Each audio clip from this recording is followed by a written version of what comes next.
आज हमारा lecture number 74 है और आपका प्रतिशत का दिन नंबर 13 है। तो इसमें हम देखेंगे इस वीडियो में गोल संबंधी हमारे प्रश्न होंगे।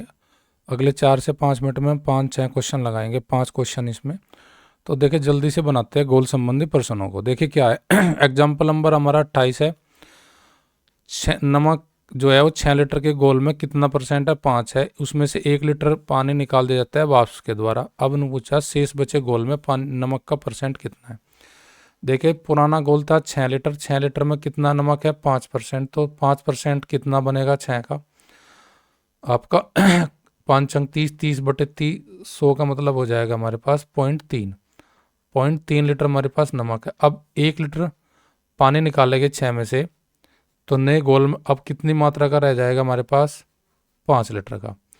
0.3 लीटर अभी नमक है किसमें, 5 में। परसेंटेज निकालने के लिए गुना 100, 1 कट जाएगा 1 जीरो से इसका, 5 दूनी 10, 3 दूनी 6। तो मेरा 6% आंसर कौन सी ऑप्शन में है, ऑप्शन सी में जी। अगला क्वेश्चन है 9 मिलीलीटर शेविंग लोशन में जिसमें 50% एल्कोहल है, कितना पानी और मिला जाए तो नए मिश्रण में 30% एल्कोहल हो जाए। यानी कि पहले एल्कोहल था 50%, अब एल्कोहल है हमारा 30%। क्यों घटा, पानी मिला। अब देखिए इन सवाल को हम क्या मिलाएंगे, पानी मिला तो एल्कोहल तो नहीं मिला होगा, एल्कोहल तो स्थिर होगा। इन सवाल में जिसका मान स्थिर रहता है, जिसमें नहीं मिला जाता, स्थिर किसका मान है, पहले सबसे पहले ये देखो स्थिर मान किसका है यहाँ पे, एल्कोहल का। यानी कि एल्कोहल की मात्रा नहीं बढ़ाई जाएगी मिश्रण में। अब उसमें से हम सवाल को बना ले जाएंगे बहुत आसान तरीके से। 9 ml का मेरा शेविंग लोशन है, उसमें एल्कोहल 50% है, इसका मतलब आधा एल्कोहल है मेरा, आधा पानी है। तो यानी कि 9 का आधा हो जाएगा 4.5 ml मेरा एल्कोहल है उस घोल में जो 9 लीटर का है, 9 ml का है। अब देखो ये 4.5 ml मेरा एल्कोहल पुराने में भी रहेगा, नए में भी। नए में इसकी मात्रा कुछ परसेंटेज घट जाए क्योंकि पानी मिला, अर्थात 30%। अब फिलहाल किसके बराबर, जो एल्कोहल का 30% है उसका वैल्यू अब किसके बराबर होगा, 30% बराबर 4.5 ml के। 1% की वैल्यू काटने के लिए बटे करेंगे 30%।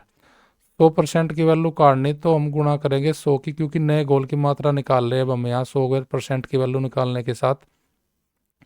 1 उठ गया जीरो से, ये जीरो से ये जीरो कट गई।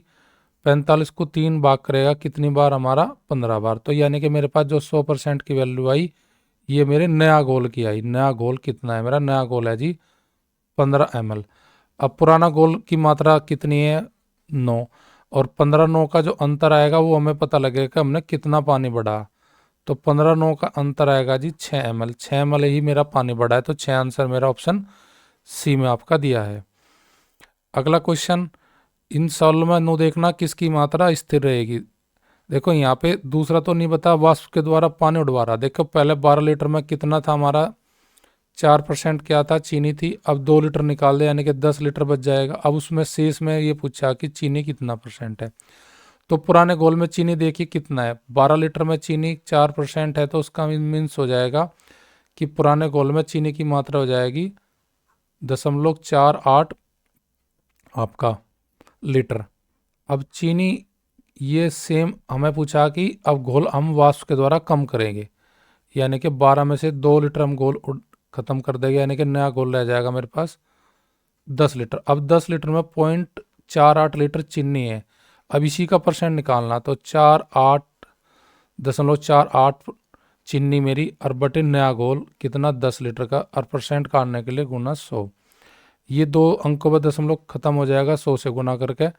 और अब 48 को भाग करेंगे 10 से, तो इसका मतलब हो जाएगा 4.8। यानी कि नए घोल में चीनी जो हो जाएगी वो कितने परसेंट हो जाएगी जी मेरी, वो हो जाएगी जी 4.8%। कौन से ऑप्शन में मेरा ये आंसर, ऑप्शन सी में। अगला क्वेश्चन मेरा जहाँ पे वाष्प का नहीं है, कम बत्ती घोल करने का नहीं है, 2 चीज़ दी गई है घोल में, चीनी दी गई है और चीनी दी गई है 40%, कितने वाले में, 300 ग्राम के उसमें। इसमें कितनी चीनी और मिलाई जाए कि नए घोल में चीनी का परसेंट क्या हो जाए, 50%। चीनी मिलाई गई है, चीनी की मात्रा अस्थिर रहेगी, तो हमारी स्थिर किसकी रहेगी, जो चीनी से अलग है। यानी कि हम देखना स्थिर, स्थिर किसकी मात्रा रहेगी, स्थिर मात्रा रहेगी, चीनी से अलग, यानी कि अन्य कोई जो घोल है अन्य की।